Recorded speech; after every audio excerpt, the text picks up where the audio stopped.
तो ये मूवी शुरू होते ही हमें एक लाइब्रेरी का सीन दिखाया जाता है। उस लाइब्रेरी में कुछ अजीब से लोग आते हैं और वहाँ पर मौजूद लाइब्रेरियन को मार देते हैं और ये लोग वहाँ पर रखे गए बुक से कुछ पेजेस फाड़ने लगते हैं कि तभी वहाँ पर कोई साया आ जाता है, जिसे देखकर ये सब डर कर भागने लगते हैं और इनका लीडर एक पोर्टल बना देता है, जिससे होते हुए ये किसी दूसरे शहर में आ जाते हैं। लेकिन वो शैडो अभी भी इनके पीछे था, हमें उसका फेस नहीं नजर आ रहा होता। वो साया वहाँ पर मौजूद हर चीज को कंट्रोल में कर लेता है और वो इनको मारने ही वाला होता है कि तभी वो लीडर एक और पोर्टल बनाता है और वहाँ से अपने दोस्तों को लेकर चला जाता है। ये साया कोई और नहीं बल्कि एक औरत थी और ये उस लीडर की उस्ताद हुआ करती थी। लेकिन वो बुरा आदमी अब बुरे लोगों के साथ मिल चुका था और अपनी पावर्स का ठीक से यूज नहीं कर रहा था। वो दरअसल किसी बुक के पीछे पड़ा हुआ था जिसके कुछ पेजेस वो ऑलरेडी ही चुरा चुका था, लेकिन वो औरत ये नहीं चाहती थी, इसीलिए वो इसके पीछे थी। अब सीन चेंज होता है और हमें एक शहर दिखाया जाता है जहाँ पर एक बहुत ही अच्छे डॉक्टर रहते हैं जिनका नाम डॉक्टर स्ट्रेंज है। वो इतने अच्छे डॉक्टर हैं कि सब लोग उनकी तारीफ करते हैं। उनके ऑपरेशंस पूरी दुनिया में मशहूर थे, लेकिन वो ये थोड़ी जानते थे कि ये एबिलिटी उनके पास कुछ ही दिन के लिए है, क्योंकि कुछ ही दिनों बाद उनका काफ़ी भयानक एक्सीडेंट हो जाता है जिसमें उनके फेस पर काफ़ी चोटें आती हैं और उनके हाथ ज़ाया हो जाते हैं। उनसे कहा जाता है कि अब आप पूरी ज़िंदगी कभी भी कोई ऑपरेशन नहीं कर पाएंगे। उनसे ये बात बर्दाश्त नहीं होती। वो अपने कोलीग से कहते हैं कि किसी भी तरह करके मुझे ये एबिलिटी वापस चाहिए, मेरे हाथ ठीक होने चाहिए।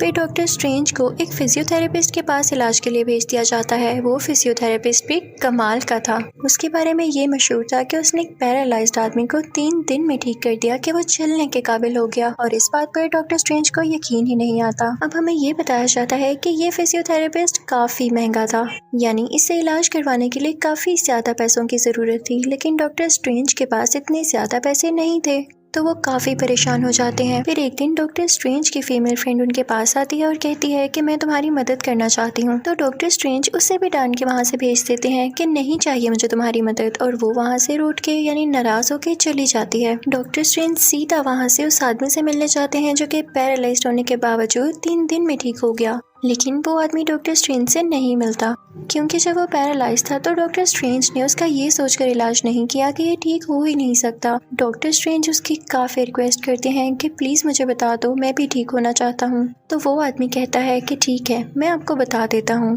मैं एक ऐसी जगह पर गया जहाँ पर मैं बहुत से लोगों से मिला। वहाँ पर मुझे एक गुरु मिले, एक लीडर जिन्होंने मुझे हील किया। ये उसी जगह का बता रहा होता है जिस कंट्री में वो हमें लाइब्रेरी दिखाई गई थी। वो आदमी इनको बताता है कि तुम्हें उस जगह तक जाने के लिए बहुत मुश्किलें होंगी, लेकिन डॉक्टर स्ट्रेंज कहते हैं कि मुझे अपनी एबिलिटी वापस लाने के लिए कुछ भी करना पड़े तो मैं करूँगा, और इसके साथ वो भी उसी कंट्री में चले जाते हैं। डॉक्टर स्ट्रेंज वहाँ पे जिसकी तलाश में गए थे वो कोई और नहीं बल्कि वही औरत थी जो कि मूवी के स्टार्ट में हमें एक साई की तरह दिखाई गई। उनको उस औरत के पास ले जाया जाता है तो डॉक्टर स्ट्रेंज उस औरत से मिलके कहते हैं कि क्या आप प्लीज मुझे बता सकती हैं कि आप पैरालाइज लोगों को कैसे ठीक करती हैं। तो वो औरत बताती हैं कि मेरा इसमें कोई कमाल नहीं, मैं बस समझाती हूँ कि तुम लोग जो चाहो कर सकते हो, तुम लोगों में बस विल पावर होनी चाहिए। तो डॉक्टर स्ट्रेंज कहता है कि ऐसा पॉसिबल कैसे है। तो वो गुरु डॉक्टर स्ट्रेंज को कहती है कि जब तुम्हें कोई चोट आती है तो तुम यही सोचते हो ना कि तुम्हारा जिस्म उसे खुद हील करता है, तुम्हारे जिस्म में मौजूद जो सेल्स हैं वो उसे हील करते हैं, वो जोड़ते हैं उसे। तो डॉक्टर स्ट्रेंज कहते हैं कि हाँ ऐसा ही है। तो वो औरत कहती है कि गलत, हम चाहें तो खुद भी अपनी सोच से अपने जख्मों को ठीक कर सकते हैं।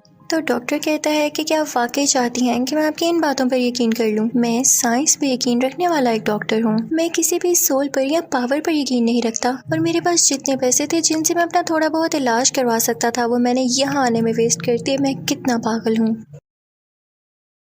ये सुनते ही वो औरत उसे एक पंच मारती हैं। डॉक्टर स्ट्रेंज की रूह उनकी बॉडी से बाहर आ जाती है और फिर जब कुछ टाइम बाद उनकी सोल उनकी बॉडी में वापस आती है तो उनको ऐसे फील होता है कि जैसे वो कुछ टाइम के लिए बेहोश हो गए थे। वो उस औरत से पूछने लगते हैं कि मुझे क्या हुआ था।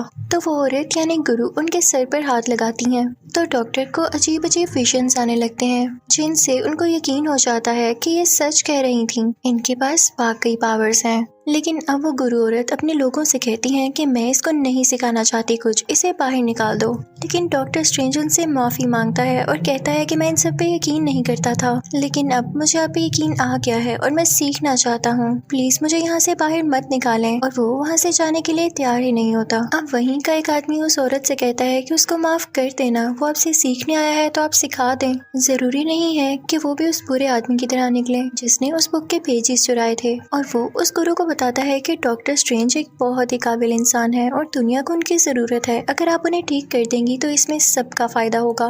फिर इसके बाद वो लोग डॉक्टर स्ट्रेंज को अंदर बुला लेते हैं। अब वो लेडी डॉक्टर स्ट्रेंज को कुछ स्पेल्स दिखाने लगती है, उन्हें कुछ चीजें सिखाने लगती है कि असल में इन सब का प्रोसेस क्या होता है। जैसे जैसे डॉक्टर स्ट्रेंज वो सीखना शुरू करते हैं तो उन्हें सब कुछ समझ आने लगता है कि असल में जिस दुनिया में मैं रह रहा था वो तो असली दुनिया है ही नहीं। असली दुनिया तो वो है जिसके बारे में ये गुरु लेडी जानती है। उसे समझ आने लगता है कि इस दुनिया में और भी पावर्स मौजूद हैं जिनको यूज करके हम काफी ताकतवर हो सकते हैं और हमें अपने जीने का पर्पस समझ आ सकता है।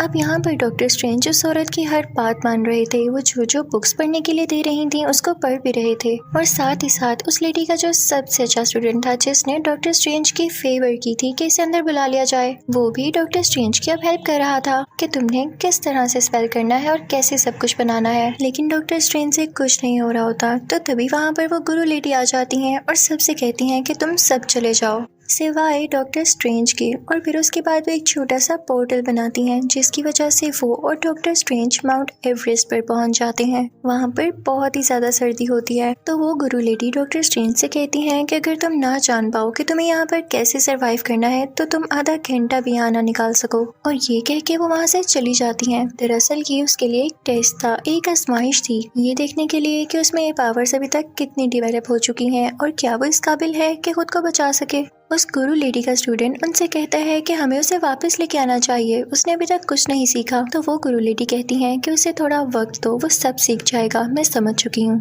और देखते ही देखते कुछ ही देर में डॉक्टर स्ट्रेंज वहाँ पर आ जाते हैं। यानी अब वो पावर्स को यूज करना सीख चुके थे, बेशक उन्हें थोड़ा टाइम लगा था। और फिर उसके बाद डॉक्टर स्ट्रेंज एक लाइब्रेरी में जाते हैं और एक बुक मांगते हैं, लेकिन वहाँ का लाइब्रेरियन कहता है कि नहीं, मैं अभी तुम्हें ये बुक नहीं दे सकता। तो डॉक्टर स्ट्रेंज वो बुक चुरा लेते हैं और रात को वो पढ़ने लगते हैं। और फिर हमें ये भी दिखाया जाता है कि असल में उनकी बॉडी तो सो रही होती है लेकिन उनकी सोल ये बुक पढ़ रही होती है। यानी अब उनमें काफी ज्यादा स्पिरिचुअल पावर आ चुकी थी। वो इन चीजों को सीखने लगे थे और उन्हें सब कुछ अच्छा भी लग रहा था। तो वो गुरु लेडी डॉक्टर स्ट्रेंज को अपने साथ लेकर जाती है और उससे कहती है कि मैं खुश हूँ कि तुम काफी जल्दी सीख रहे हो, आओ मैं तुम्हें आईने की दुनिया में लेकर जाती हूँ, यानी मिरर वर्ल्ड में। वो कहती है कि तुम चाहो तो अपनी मर्जी से आईने की दुनिया बना सकते हो, कुछ भी बना सकते हो इसमें, लेकिन याद रखना इसमें जो कुछ तुम कर रहे हो उसका असली दुनिया से कोई लेना देना नहीं है। बस ये है कि इस मिरर वर्ल्ड में तुम देखकर दूसरी दुनिया पर नजर रख सकते हो।